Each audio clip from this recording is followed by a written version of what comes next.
Nii, nüüd on kõigil see väga selge, et salvestatakse siis seda kohtumist. Ja ma tänan kõiki, et te leidsite sellise lühikese etteteatamise peale aega täna selle infotunniga osaleda. See näitab, et meie ideekorje vähemalt on jõudnud teieni ja on tekitanud huvi, et püüame siis selle tänase kohtumise käigus natukene selgitada seda, et mida ja kuidas sinna vormi peale kirjutama peaks ja aidata võib-olla üle saada ka sellisest levinumatest probleemidest, mis seal nagu tekivad või nendest küsimustest, millele on vaja vastuseid siis anda. Et teatavasti siis alustasime me siin septembri alguses. Nüüd ma loodan, et slaidid liiguvad ka. Hetkel ei liigu. Nüüd liiguvad. Just, et alustasime siis 2025. aasta koolitus- ja teadmussiirde tegevuste ideekorjega. Lühidalt siis nagu teadmussiirde ideekorje. Ja miks me seda tegelikult teeme, on see, et uuel programmperioodil asenduvad siis meil PIP-i programmi senised teadmussiirde tegevused teadmussiirde korraldusega põllumajanduse ja toidutootmise teabe- ja innovatsioonisüsteemis ehk siis AKIS-süsteemis.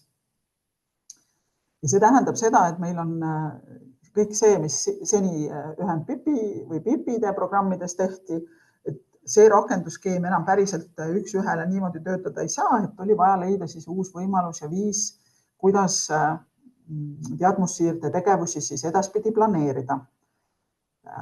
Me tegime selle protsessi väljatöötamiseks sellise teenusedisaini harjutuse läbi, rääkisime päris paljude inimestega, küsisime tagasisidet, valdkondlikud nõukogud olid kaasatud ja tänu sellele arutelule jõudsime siis selleni, et tegelikult võiksime jätkata üsna sarnase süsteemiga, nagu seni on rakendatud, aga väga selgelt tuli välja ka see ootus, et tahetakse rohkem avatust ja läbipaistvust nende tegevuste kujunemisel ja valikuprotsessis. Ja sellest tulenevalt nüüd ongi see meie skeem sellisena välja mõeldud, et me tahame siis igaks aastaks koostada sellise teadmussiirde tegevuskava, plaani, kuhu me siis kogume esmalt kogu põllult sõna otseses mõttes ideid, mida tegelikult tootjad vajalikuks peavad, millistes valdkondades tahetakse oma teadmisi edendada, erinevad vajadused, mis üldse meeles mõlguvad, koondame need ideed kokku ja siis otsustame siis sarnaselt senistele valdkondlikele nõukogudele, siis valdkondlikud nõukogud panevad siis oma prioriteedid järjekorda ja otsustavad siis, millised nendest tegevustest järgmisel aastal siis ellu viiakse. Me ootame siis põhimõtteliselt ideid, nagu ma ütlesin, eriti tore oleks see, kui ideed tuleks otse põllult või laudast, et tootjad ise ütleksid, millises valdkonnas nad vajaksid või tunnevad ebakindlalt ennast, kus oleks vaja uusi teadmisi, kus oleks vaja võib-olla rohkem infot kehtivatest nõuetest, mida iganes võib nagu pähe tulla, mis nagu igapäevategevustes kuidagi mõttesse tulevad. Ja need ideed iseenesest on meil siis plaanis praegu jagada valdkondade lõikes. Need valdkonnad on siis maaviljelus, müügiedendus, loomakasvatus, mahemajandus, toit ja toiduohutus ja siis horisontaalsed teemad, üsna sarnased jällegi sellele, mis on olnud siiamaani PIP-ides, väikse edendusega lihtsalt või väikse muudatusega selles osas, et maaviljeluses siis taimekasvatus ja aiandus on praegu pandud ühte valdkondlikku nõukogusse kokku. Aga no loodame, et me saame ka seal kenasti omavahel kokkuleppele. Mida see ideekorje siis endas tegelikult sel aastal sisaldab? Põhimõtteliselt me ootame siis kõiki mõtteid, mis puudutavaid kõikvõimalikke teadmussiirde tegevusi alates infopäevadest, õppepäevadest, aga ka sellised struktureeritud ja süsteemsed koolitused, kus on juba õppekavad taga, aga ka näiteks erinevad õppematerjalid, juhendmaterjalid, õppevideod, nagu ma ütlesin, mis iganes pähe tuleb, mis aitab edendada siis tootjate või nõustajate teadmisi ja anda uusi oskusi. Ideid me ootame kõikidelt põllumajandus- ja toidutööstuse ettevõtjatelt, aga ka tegevuste korraldajatelt, ehk siis ka kõik maamajanduskoolid, ülikoolid, METK ise, Põllumajandus-Kaubanduskoda, Toiduliit, kõik võivad oma mõtteid panna. Ja ma nägin, et Merri just ka küsis, et kas nõustajatele suunatud koolitused või konsulentidele suunatud koolitused on ka oodatud. Jah, on ikka oodatud.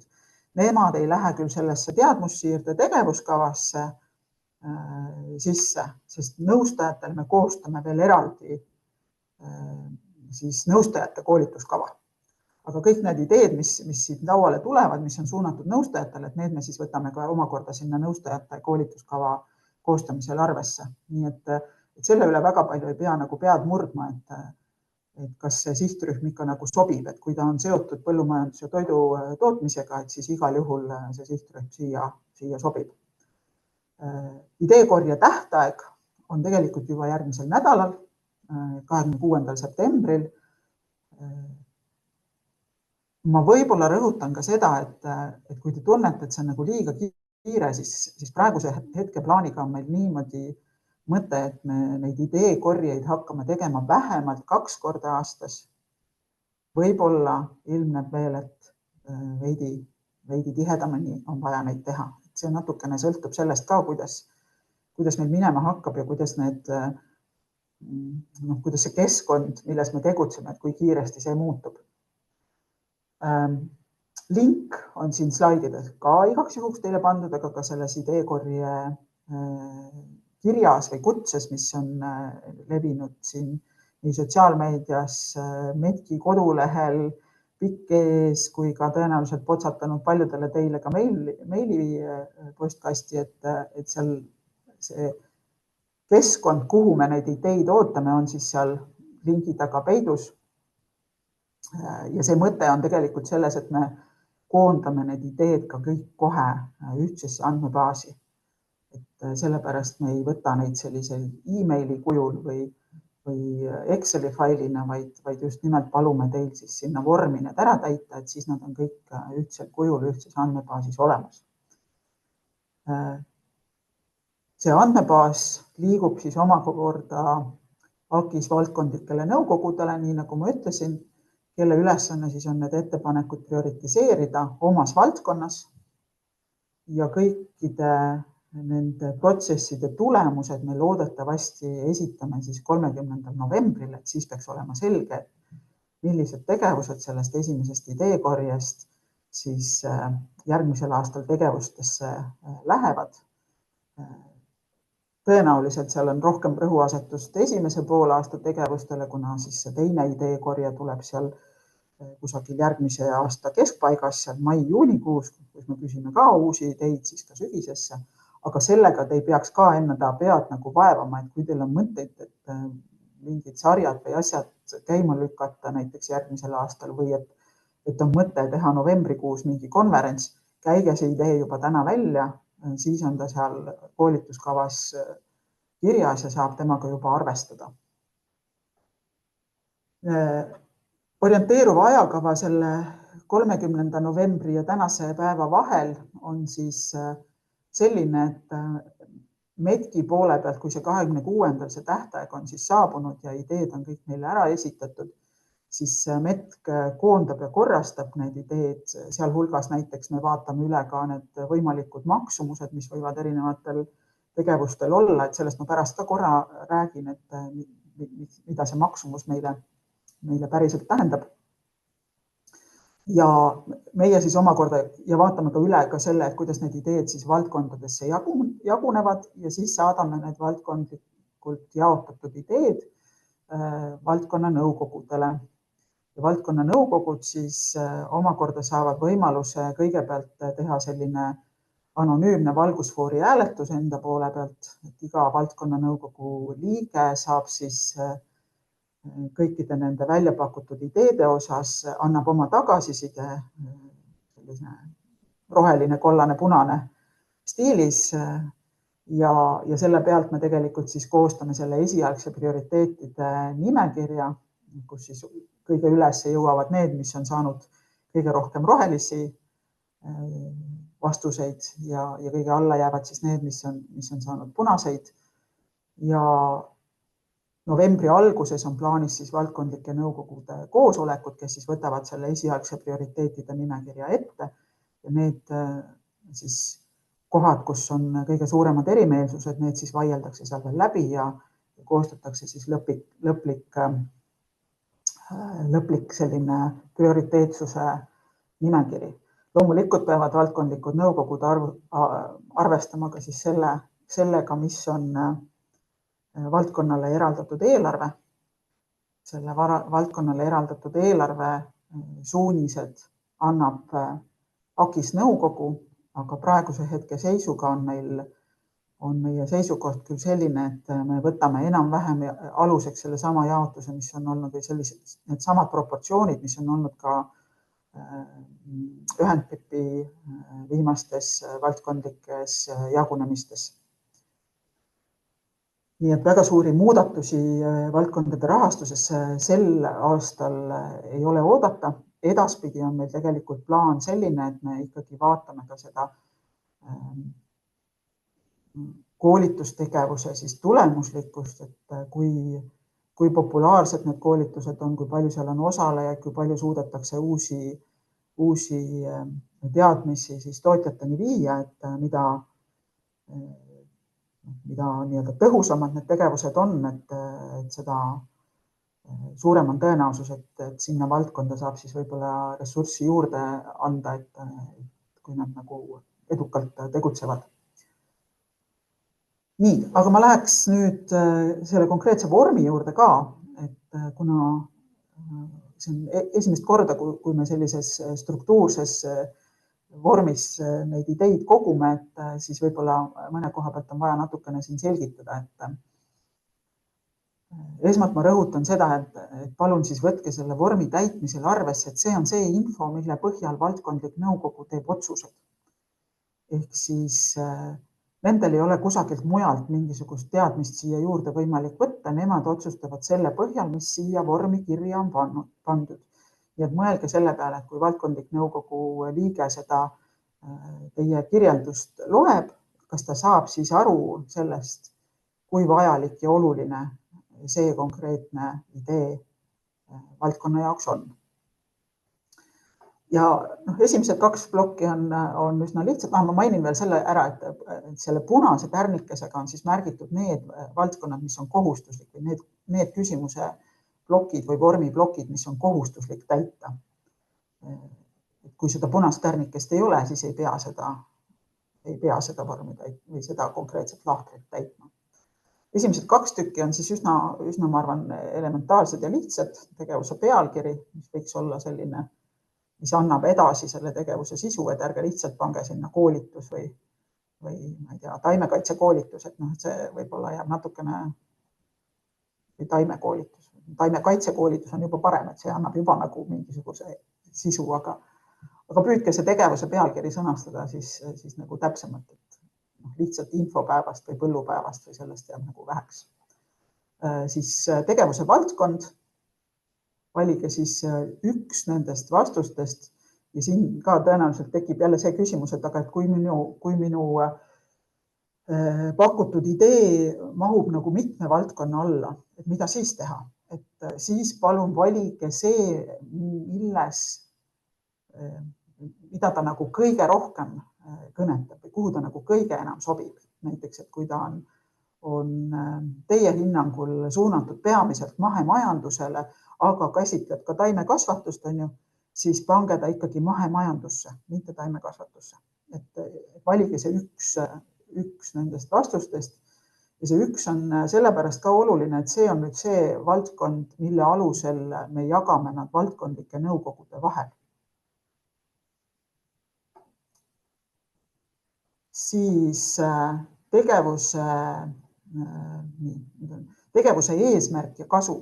Mina ütleks, et see on kõige olulisem lahter kogu selle vormi juures.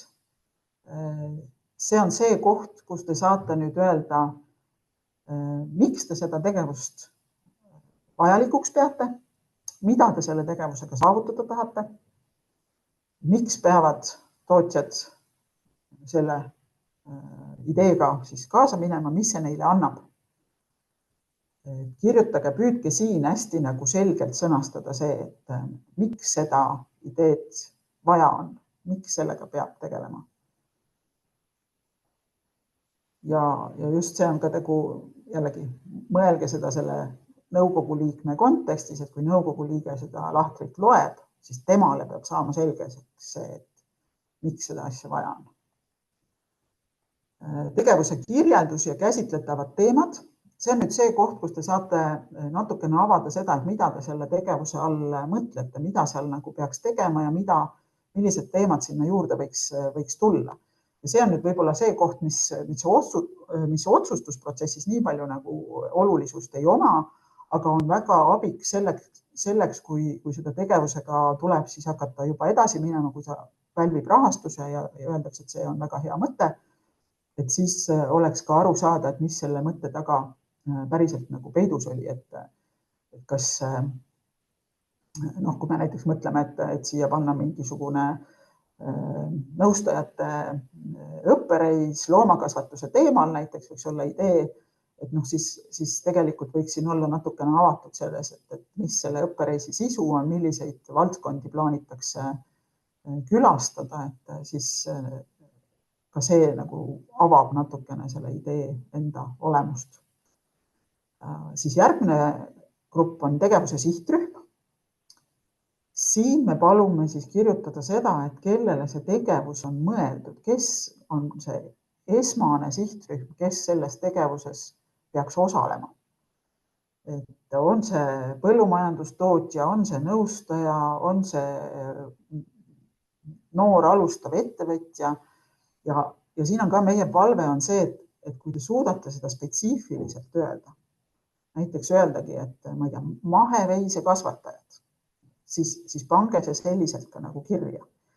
Loomulikult alati võib nendele üritustele tulla ka teised, et see kuidagi ei piira seda, et nüüd sinna sihtrühm on nüüd ainult selline, et sinna, me siin mõtleme näiteks, et teeme veebikoolitust ja ütleme, et see on suunatud ennekõike maheveise kasvatajatele, siis tegelikult me saame sinna ka teisi juurde võtta, et see ei piira. Aga me teame, kes on see, kellele ta otseselt on suunatud, kellele ta on väga vajalik.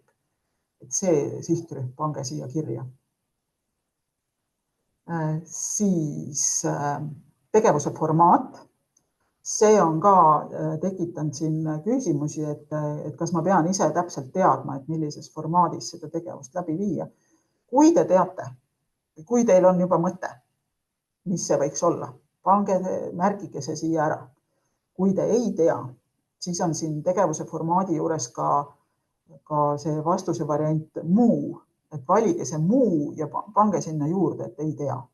Lihtsalt sinna lahtrisse saab juurde kirjutada, et pange sinna lihtsalt siis kirja, et ei tea, mismoodi seda oskust kõige parem oleks või teadmist kõige parem oleks edasi anda. Et siis saame meie ka omalt poolt kaasa mõelda ja pakkuda võib-olla siin välja, et mis see formaat võiks olla.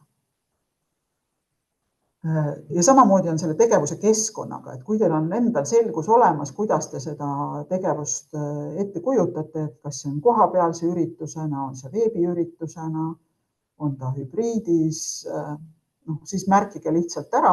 Kui teil ei ole selget eelistust, ei tea, kuidas seda võiks teha, valige jälle muu ja sinna lahtrisse saate ära märkida, et ei tea, ei oska valida sobivat, mida iganes saate sinna juurde siis selgituseks kirjutada.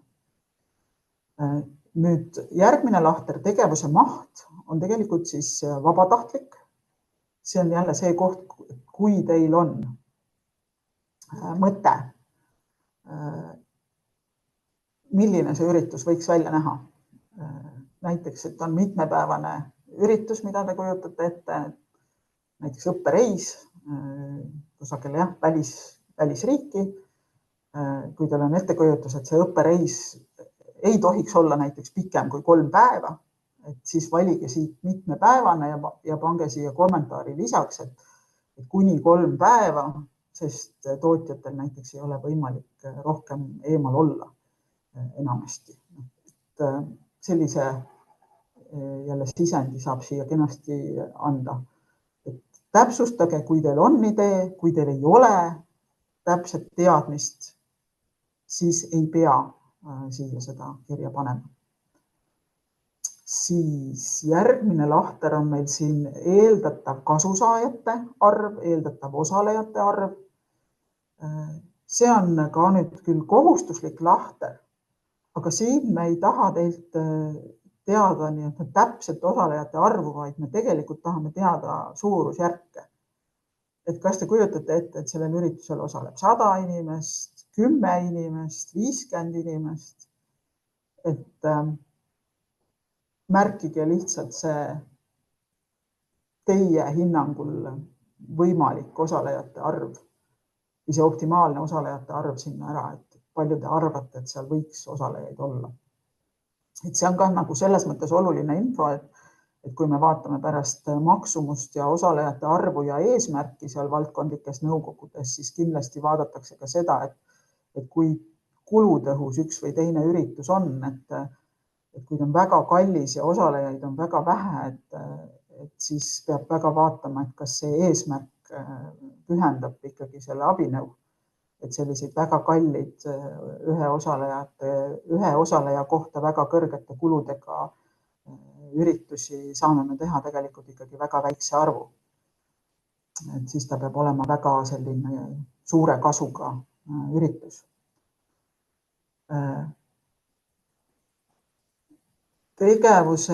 Järgmine on tegevuse elluviimise asukoht, mis on jällegi vabatahtlik täita.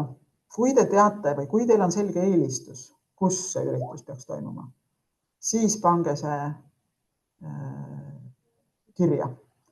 Kui ei ole, siis ei pea seda täitma. Hanna, mul on muidugi palve, ma näen, et siin vahepeal tulevad küsimused üles, et ma ei tea, me võime, kui need on jooksvalt küsimused nende konkreetsete lahtrite kohta, siis sa võid mind vahele segada ja küsida. Hetkel ei ole küsimused lahtri täitmise kohta, siin on üldpõhimõtted, mida me saame lõpul üle korrata. Okei, väga hea. Tegevuse eeldatavad esinejad ja autorid. See on nüüd ka pandud meil kohustuslikuks see lahter. Ja see on see mõte, et need ideede esitajad võiksid korra mõelda selle peale, kes võiksid olla need potentsiaalsed lektorid. Et meil on olnud siin varasematel aastatel seda kogemust, et meile pakutakse küll väga häid ideid, aga siis me oleme väga hädas, et üleüldse sinna kedagi leida, et kes võiks selle ürituse või infopäeva või materjali ette valmistada, et läheb väga palju ressurssi selle peale, et otsida siis see õige kontakt üles. Et kui teil on need õiged inimesed juba teada, ja teil on mingi ettekujutus, kes võiks olla, siis pange nad kirja. Meil on tulnud ka näiteks selliseid küsimusi, et kas me nagu, ma ei tea, kui ma täpselt ei tea näiteks, et ma tahaks, et seda üritust korraldaks näiteks Järvamaa kutsehariduskeskus, aga ma ei tea, kes sealt, siis võite ka täiesti nii panna, et pange see asutus või institutsioon kirja, et ma tahaks, et näiteks seda konkreetset koolituspäeva teeks Maaülikooli lektor või et ma tahaksin, et seda konkreetset koolituspäeva tehtaks mõne ettevõtte juures. Et siis ka selline umbisikuline esineja ja autor on meile siin sobilik. Ja kui te üldse ikkagi ei tea või ei oska pakkuda, et kes seda võiks teha, siis lihtsalt selleks, et see lahter, kuna see on kohustuslik lahter, et selleks, et see lahter täidetud saaks, võite sinna ka kirjutada, et ei oska kedagi soovitada. et siis me püüame ise sinna sisse kaevuda. Tegevuse hinnanguline eelarve on siis järgmine lahter ja see, nagu ma ütlesin, on ka vabatahtlik. Kui te teate, kui teil on mingisugunegi ettekujutus, milline see suurusjärk võib olla, siis pange see suurusjärk siia kirja. Ei pea panema euro täpsusega.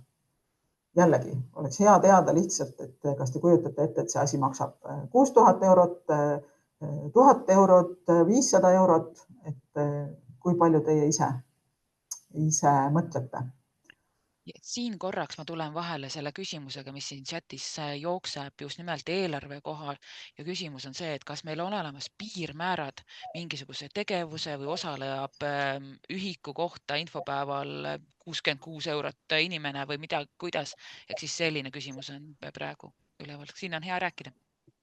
Ja selle koha pealt saame praegu öelda, et ei, meil ei ole piirmäärasid, aga me kindlasti võtame arvesse nüüd PIP-ide kogemust, kui palju mingisugune üritus maksma on läinud, et kui seal ikkagi tulevad väga suured rahalised käärid, siis selle info me edastame valdkondlikule nõukogule ja valdkondlik nõukogu on tegelikult see, kes ikkagi vaatab sellele nimekirjale selles mõttes otsa, et kui see on väga suure, nagu ma enne ka ütlesin, et väga suure kasuga üritus, kuigi väga kallis, siis tegelikult võib valdkondlik nõukogu ikkagi otsustada, et me selle ürituse korraldame, rahastame. Et siin meil nagu võrreldes PIP-idega, kus meil olid ühikuhinnad ees, siin meil seda piirangut ei ole. Aga kindlasti tuleb arvestada, et mida rohkem me teeme kalli osaleja kohta kõrge piirhinnaga või kõrge hinnaga üritusi, seda vähem me saame neid üritusi teha. Et seal tuleb selline optimaalne tasakaal leida. Nii, tegevuse eeldatav toimumise aeg on samamoodi siis selline vabatahtlik lahter. Kui teil on ettekujutus, millal see võiks toimuda, näiteks, et te teate, või millal see ei võiks toimuda samamoodi. Et kui te teate, et näiteks mingis sektoris mai-juuni on täiesti välistatud, siis pange see ka kirja sinna, et kindlasti mitte mais-juunis, võib vabalt teha muul ajal aastas. Või et kui on teada, et näiteks, ma ei tea, mingisugune taimekahjuri koolitus, et see saab toimuda ainult teatud konkreetsel kuul, siis pange see sinna kirja. Et see on ka selline paindlik ja vaba vorm, mis aitab meil siis seda koolituskava paremini planeerida, et me ei paneks valele ajale mingeid asju. Ja samamoodi võiks siia juurde ka meile korraldajatele infoks siis panna ka selle, et kas samasugusel teemal on siis juba varasemalt tegevusi läbi viidud, et kui te teate, et on viidud ja teate, kes neid on korraldanud, et siis pange see siia lihtsalt ka kirja. Et ei pea pikalt kirjutama, ei pea nagu ülidetailselt kõiki kontaktandmeid siia juurde lisama, et enamiku ürituste jäljed leiame meie ka ajaloost ülesse, lihtsalt, et siis me teame ka jällegi, et millise üritusega, millise teemaga te seda linki siin näete.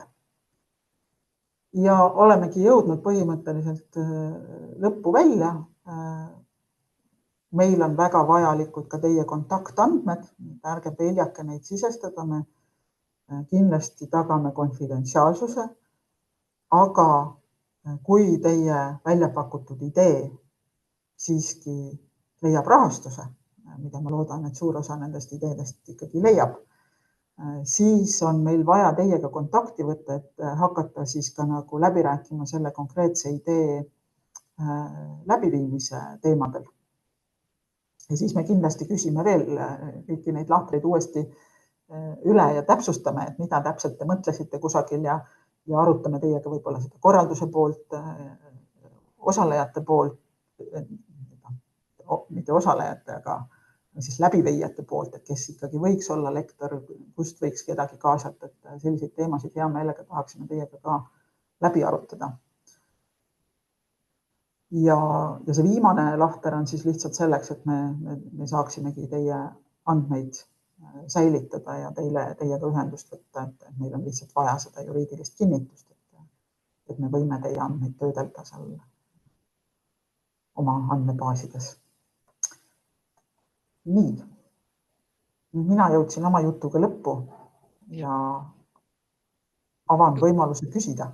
Just, ma ka julgeks julgustada kõiki, et kelle küsimusi on seda siia nimetada, aga selles võistlusaknas korraks oli küsimus korraldajate või ettepaneku esitajate kohta, et kui slaidil oli eeldus, et kes need võiksid olla võimalikud esinejad, et kas siis ka need, kes hetkel ei ole selles slaidil nimetatud, kõik võimalikud vabaühendused, seltsingud, eraisikud, kas nemad võivad esitada? Ja kõik ideed on teretulnud, nagu ma ütlesin, et tegelikult me sõna otseses mõttes tahaksime põllult saada ideid. Me tahaksime, et need, kes oma igapäevategevustes toimides tunnevad vajadust mingite teadmiste ja oskuste järele, siis need ideed kõik võiksid meile kohale jõuda. See kindlasti ei tähenda seda, et kõik ideed ellu viiakse või neid rahastatakse ja ma võib-olla ka rõhutan siin seda, et meil on ka valdkondlike nõukogudega koos õigus ka neid ideid omavahel kombineerida. Et kui tuleb mõtteid, mis on sarnased, siis me tegelikult saame need sarnased mõtted ka kokku panna ja selle pealt teha näiteks ühe ürituse. Aga kindlasti, kui teil on mõtteid, tooge need mõtted lauale. Üks võib-olla oluline asi, mida peab siin rõhutama, on siis see, et me ei saa tagada seda, et idee esitaja on ka selle idee elluviija. Sest riigiasutusena METK on seotud riigihangetega. See võib-olla puudutab rohkem siis nende ideede korraldajaid ja teostajaid, et me tegelikult praegu oleme siin otsimas ka võimalusi, et kuidas me saaksime võib-olla siin teha selliseid koostöökokkuleppeid, mis kui mõelda, et meil on siin kusagil 200 koolitust aastast, siis teha 200 hanget on natukene ikkagi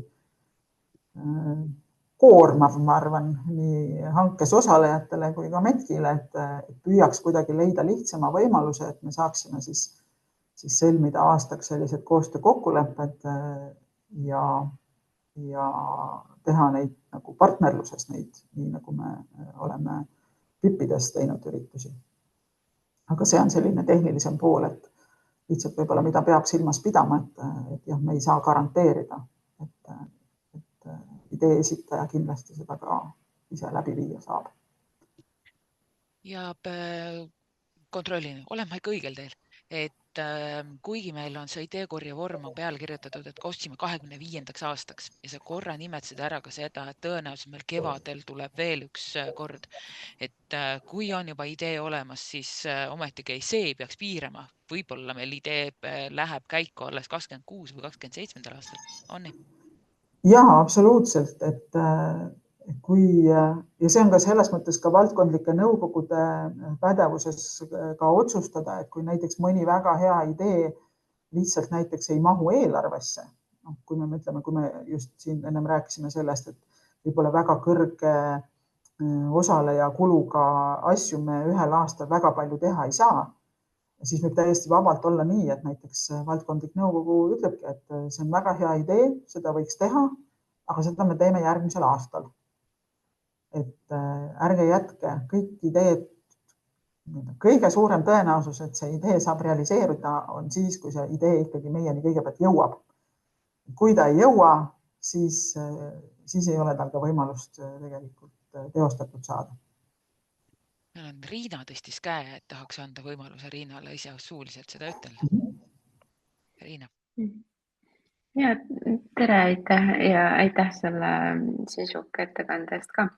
Mul tekkis ikkagi küsimus selle idee elluviija kohta, et kas saaks seda natukene paremini lahti selgitada, et kuidas siis see elluviija valimise või nagu kuidas see protsess nagu täpselt siis käib, et kas see nagu sõltub sellest, et ka mingisuguse selle idee, ma ei tea, ütleme maksumusest, et kui see maksumus ületab mingit piiri ja teil on vaja hakata hanget korraldama, et kui see idee osutub valituks või kuidas täpselt ikkagi nagu see otsustusprotsess käib, et kes siis seda ideed saab ellu viia?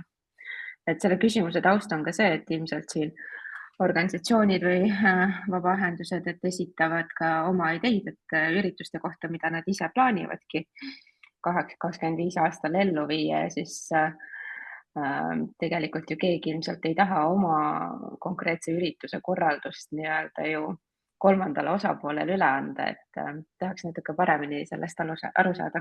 Aitäh!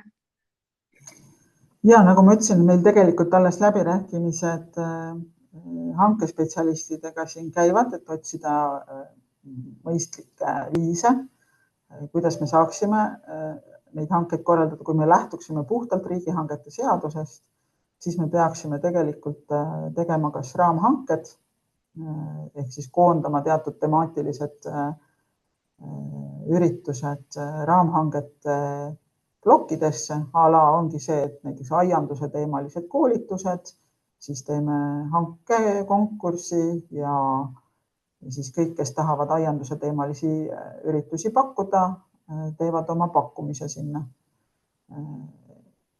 Teine võimalus, mis on, ma arvan, oluliselt paindlikum, on see, et me otsime täna võimalust, et me saaksime tegelikult sõlmida AKIS tegevuste elluviimiseks partnerluslepped. Partnerluslepped oleksid siis sellised kahepoolsed kokkulepped, et mis on siis meie partneri kohustus ja mis on METki kohustus. Ja selles raamistikus oleme me siis nii-öelda paindlikumad või vabamad selles osas, et keda me siis oma partneriteks mingitel teemadel valime. Ja ideaalis peaks olema võimalik siis valida ka partneriks selle idee esitaja, kes siis väga selgelt ütleb, et tema on nõus seda ideed ellu viima ainult sellisel juhul, kui tema ise saab seda korraldada. Selle muideks võib ka panna sinna vormi kirja. Sinna, kus on need vabamaid lahtreid, et võite täiesti nagu lihtsalt ära märkida selle. Selline nagu mööda minnes kõrvalepõige praegu, aga jah, et me töötame ka selle partnerlusleppe suunal, aga seal on tõesti praegu see, et juristidega on vaidlused, et kas me saame seda nagu sellisel kujul kasutada, et kas ei ole kuidagi kõrvale minek siis riigihanke üldpõhimõtetest. Et siin on meil natukene erimeelsusi. Me väga loodame, et kuna ÜPP strateegiakava ise ütleb, et AKISele üleminek peaks vähendama hangete koormust, et siis see võiks anda meile ka nagu tugeva argumendi, aga praegu me veel ei näe tunneli lõpus valgust sel teemal. Ma näen, et... Aga võib-olla see mõte, et tõesti et märkige ära, et kui te arvate, et ainult teie ise tahate seda üritust ellu viia, et pange sinna näiteks tegevuse kirjelduse juurde see kirja, et olete nõus, et seda ideed viiakse ellu ainult sellisel juhul, kui teie saate ise seda teha. Et enam-vähem sarnast juttu on siin ka vestlusaknas, et Liina, kui sa tahad seda veel kord täpsustada, siis kutsun sind ka kätt üles tõstma, aga senikaua Liia, sinu kord.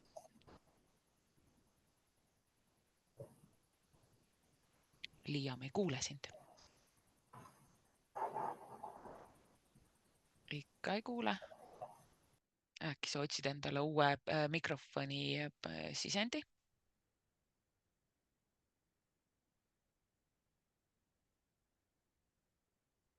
Üldse ei kuule, tahaks kangesti sulle juttu häält anda.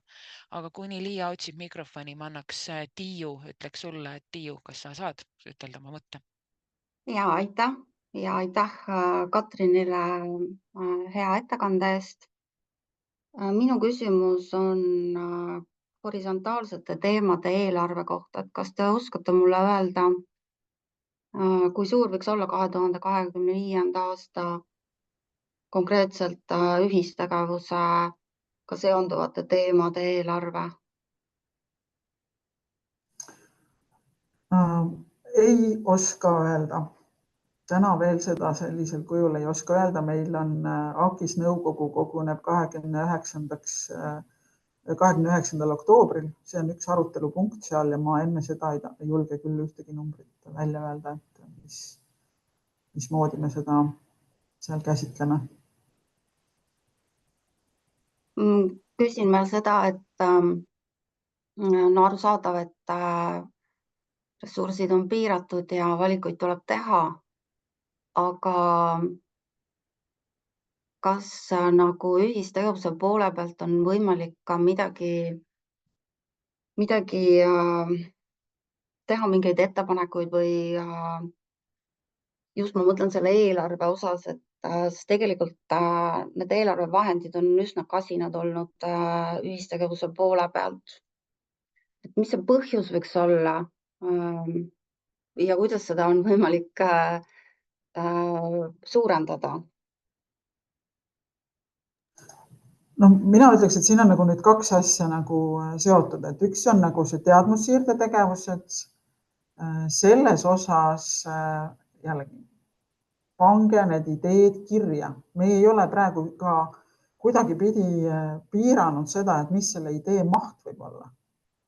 Et eelarve võib tulla ka, ma ei tea, te võite tulla ka mingisuguse pakkumisega, mis on 100 000. Ütleme, kui meie seda siin menetlema hakkame, seda ideed, siis tegelikult meil on võimalik ka öelda, et see võib-olla ei ole näiteks teadmussiirde tegevus otseselt või ei mahu sinna nii-öelda teadmussiirde osa alla AKIS-est, aga meil on ka AKIS-es olemas eraldi pott arendustegevuseks ja võib-olla mingisugused asjad on sellised, mis liiguvad sinna arendustegevuste peale hoopistükkis. Nii nagu ma enne Merri küsimuse osas nagu vastasin, et ka nõustajate puhul on, et me kogume need ideed küll siin kokku, aga nõustajate koolituskava on eraldi eelarvega. Et need me koondame pigem nagu sinna. Ehk siis, kui teil on nagu mõtteid ja ideid, pange need kindlasti siia ideekorjesse kirja. Siit me saame selle info kätte, me saame teie poole pöörduda, me saame neid asju nagu täpsemalt läbi arutada. Ja siis vaadata, et kas ja kus ja millal me saame neid tegevusi ellu viia. Võib-olla see ei ole, ta ei pea olema ilmtingimata selle teadmussiirde koolituskava osa. Ja et ma Tiiu tahaks siin täpsustada või täiendada asja juurde, et selle, kui palju teadmussiirdeks või selleks ideekorjaks kõigi aastate peale kokku, see rahasumma on ette öeldud, see on 8,2 miljonit kõigi aastate peale. Selleks, et jätkuks kõigiks aastaks midagigi, tuleb see mingisugused aastaseid potte ringi vaadata ja otsustada, et kui palju on. Ühistegevuse puhul on pigem viimased 2 aastat PIP-ide raames olnud see, et kavandatud eelarvet ei ole jõutud ära kasutada ja vot sellist varianti ei tahaks jätta, et hoida raha kinni, kui raha ära ei kulu. Ehk siis täpset numbrit kahjuks tõesti ei saa ütelda, et kui palju ühele valdkonnale või tegevusele see summa läheb. Me ei taha mängida ka seda PRIA-t, kes ütleb, et 0,0 on see eelarve number ja kui sa oled esitanud taotluse 0,5 sent rohkem, et siis sellepärast me peame hakkama mingisuguseid vähendamisi või asju tegema. Üritame sellel aastal seda võimalikku head paindlikkust teha ja me kõik teame, et inflatsioon on olnud nii edasi. Aitäh vastuse eest. Küsin huvi pärast, et mis on see põhjus, miks on jäänud ühistegevuse raha kasutamata?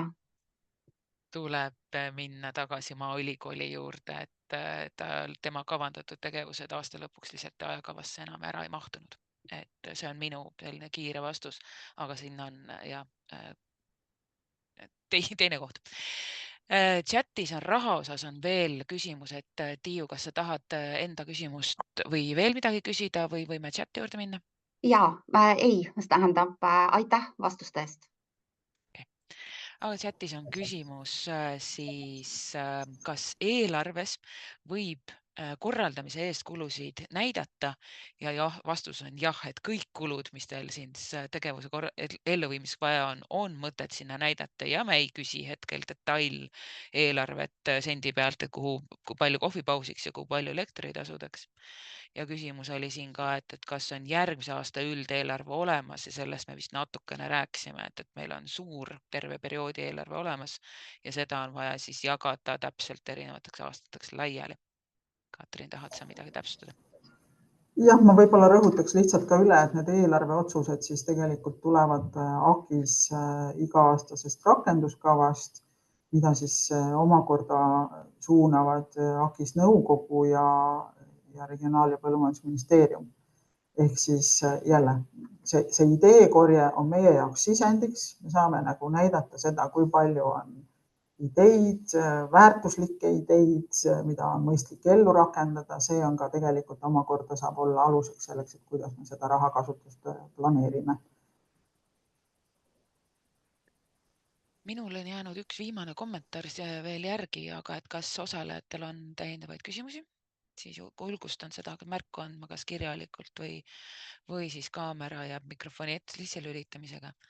Aga et mis on aeg-ajalt minu käest küsitud ja juurde, mida olen pidanud ka selgitama, on see, et kui te ideekorjasse ideed esitate, see ei tähenda, et te tingimata peate seda tegevust ellu viima.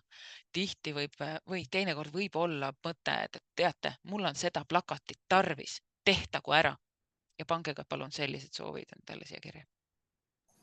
Ja jälle ma võib-olla Hanna täiendan sulle, et kui teil on sellised väga nagu selged seisukohad, et kas te ise tahate ellu viia või te tahate, et keegi teine selle ellu viib, pange see nendesse vaba vastuse formaatidesse kirja, et ei peagi täpselt nagu valima seda õiget lahtrit, et me saame ise ka seda nagu pärast siis on ju kuidagi töödelda. Aga pange see kindlasti kirja, et see oleks seal idee juures nagu selgelt näha, et ma tahan ilmtingimata ise seda üritust läbi viia ja muidu ma ei annagi kellelegi seda ideed kasutada versus siis see, et ma ütlen, et ma mingil juhul ise ei taha, et ma tahaks, et keegi teine selle nagu ära korraldaks. Või meil oli seal üks lahter, kus oligi seal kirjas, et kes võiks olla lektor, korraldaja, et sinna näiteks sobib väga hästi sellist infot panna. Nii, ja ma saan aru, et Liina, sõna on sinul. Ja tere kõigile, et ma lihtsalt küsin seda, et selline ettepanek, et tehke see lahter sinna juurde, et ma märgin sinna tärni, kui ma soovin tegevust ise ellu viia, siis märgingi tärni ja ongi hästi lihtne ja kiire. Et jah, soovin seda tegevust ise ellu viia, kui olen esitanud selle. Ja kui ei soovi, siis ei, siis on väga lihtne ja kiire valik. Ma lihtsalt ütlen, et kuna see ideekorje on praegusel hetkel juba käimas, et siis me hea meelega praegu seda vormi kuidagi pidi enam ei muudaks, sest see võib asjad katki teha seal. Aga nagu ma ütlesin, seal on tegelikult see lahter olemas, kus on see, et lektorid, korraldajad, mis iganes, et pange sinna lihtsalt siis kirja.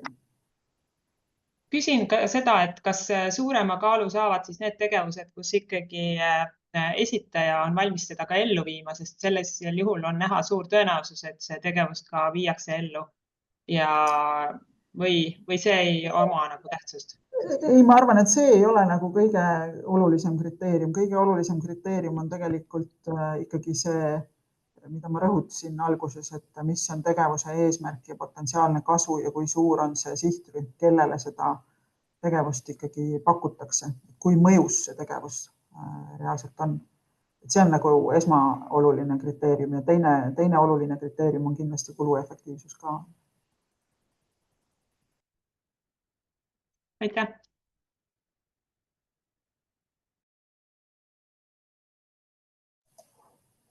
Nii.